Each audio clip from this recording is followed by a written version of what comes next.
आज आपल्या या ठिकाणी इरले ते हत्तीस ही कावड यात्रा सालाबादाप्रमाणे चालू आहे। गेले 3 वर्ष झाले, हे 3रं वर्ष आहे।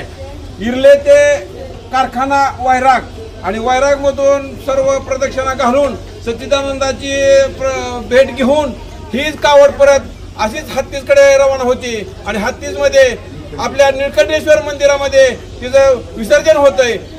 हे 3रं वर्ष आहे। सालाबादाप्रमाणे हे तिथं कावड यात्रा तिथली जी आहे सगळ्या त्या हत्तीमध्ये मिरवणूक त्याची होती पूर्ण आणि यात्रा भरल्यासारखी ती पूर्ण होते आणि त्याची सांगता निळकंठेश्वर मंदिरावरती वरी महादेवाच्या ठिकाणी त्याची महाप्रसाद घेऊन संध्याकाळी 8:30 ते 9च्या दरम्यान महाप्रसाद होऊन त्याची सांगता होती।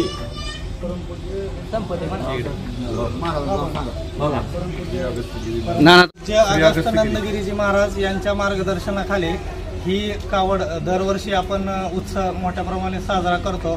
जसं की सांगितलं यांनी त्याप्रमाणे इरले ते हत्तीस, त्याचप्रमाणे सच्चिदानंद मंदिरात प्रदक्षिणा घालून व त्याचबरोबर ढोराळे ते हत्तीस व जवळगाव ते हत्तीस अशा पालख्या कावड घेऊन दरवर्षीप्रमाणे आता 3ऱ्या सालाप्रमाणे येत आहेत आणि हा आनंदोत्सव वाढतच जाणार आहे आणि भाविकांचा प्रतिसाद बघता आणि पूर्णपणे प्रतिसाद वाढत आहे आणि तसंच इथून पालखी कावड हत्तीचे ते मंदिरामध्ये जाणार आणि त्यानंतर तिथं प्रदक्षिणा पालखी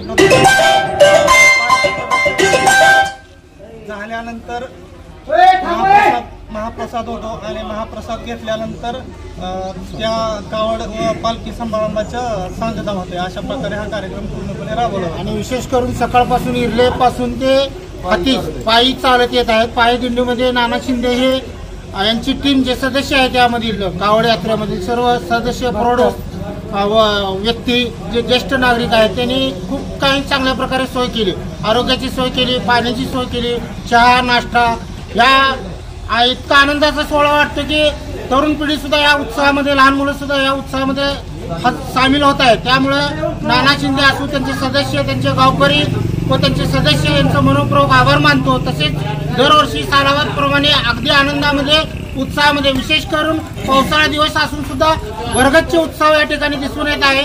आम्ही कावड निमित्त निळकंठेश्वर महाराजांना एवढीच कळकळून विनंती करतो की भरभरून पाऊस दे, सर्व आमच्या भारत देशामधील शेतकऱ्यांना आनंदात व सुखात समाधानात ठेवू।